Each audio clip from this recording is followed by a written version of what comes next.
And welcome back to The Angry Teacher. This is Richard Williams, the Angry Teacher, and it's all about education on this channel. So, today we're going to talk about how to teach critical thinking skills. You know our kids need it. Hang around, we're going to learn today. Yeah. Well, first I'm going to say, Howard Gardner invented or came up with or paid attention to what I believe is one of the most awesome way of reaching learners. And he's identified the fact that there are like about 8+ different types of learning styles and different ways that people prefer to learn. And so when you take it into the classroom, it just makes sense that it moves from one base level to a higher level that forces people to think. And that's what, I believe number one should be. Use Howard Gardner's learning styles, his multiple intelligences. And there's a link down below in the description so you guys can become familiar with it if you're not already.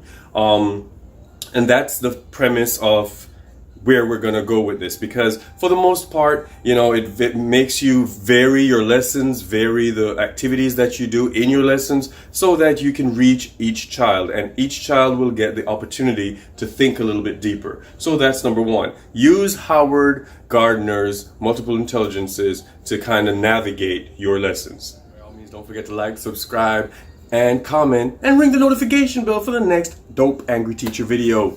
Number two. Pose questions. That's a given, and not just the basic, banal, who is or what did.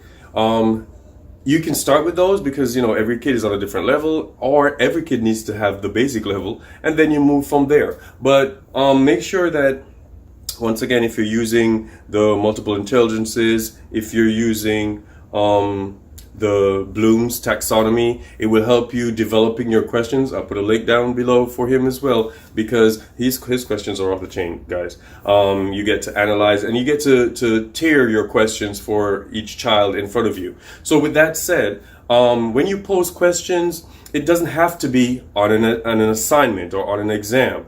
Intermittently during your lesson, when you realize, okay, I'm explaining this a second time because the kids didn't get it, let me pose a question again. Or when you already had your questions, something will lead into another question that you're thinking about while you're teaching. That happens a lot, the on-the-spot questioning, right?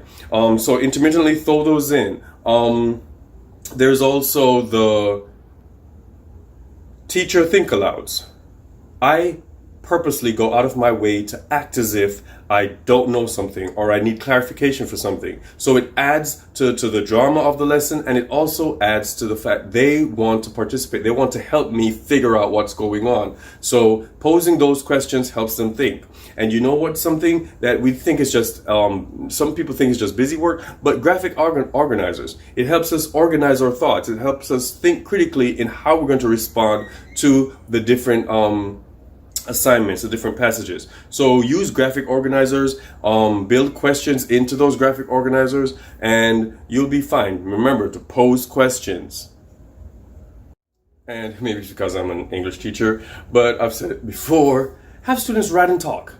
Have discussions, have them write after the discussions, have them write before the discussions, because writing and talking just has you organize your thoughts.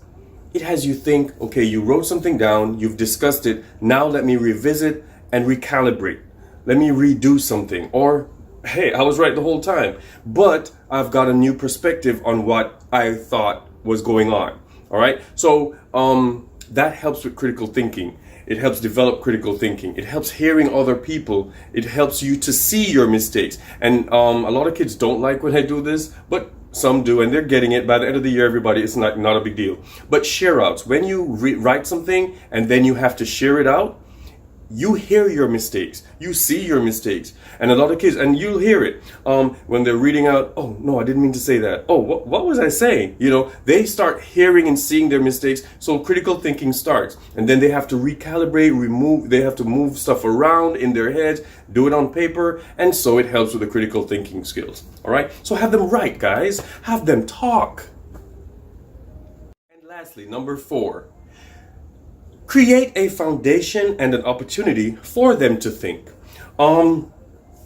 Have kids the environment built in such a way that they can pose questions and they can have their questions responded to. And sometimes when they ask me a question, I throw it out of the class. Guys, what do you think about Janie's question? Does it make sense? Should she have done this or whatever? Or somebody answer her question.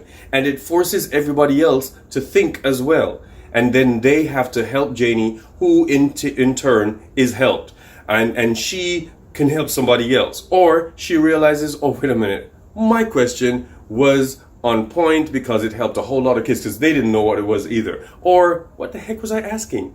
In any case, also connect your lessons to past lessons or to future lessons or to their current lives. When they actually think about something that's from a lesson and how it connects to them, that's critical thinking. When they think about something that, remember when we did such and such back in the day, and I talked about, remember your notes, go back to page 6.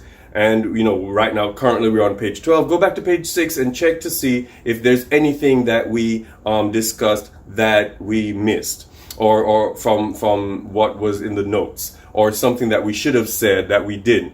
When they see that connection starting to happen, whether linearly or if it's circular, whatever type of connection that they make with the past lessons and for future to come, they'll know that, wow, I'm thinking, I'm making connections. This is what critical thinking is. All right, guys, so those are my 4 easy peasy tips to throw into your lessons, to think about as you plan your lessons for critical thinking. Engage your students and keep them thinking.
Thanks for coming to class today. As usual, I need you to go out there and be great.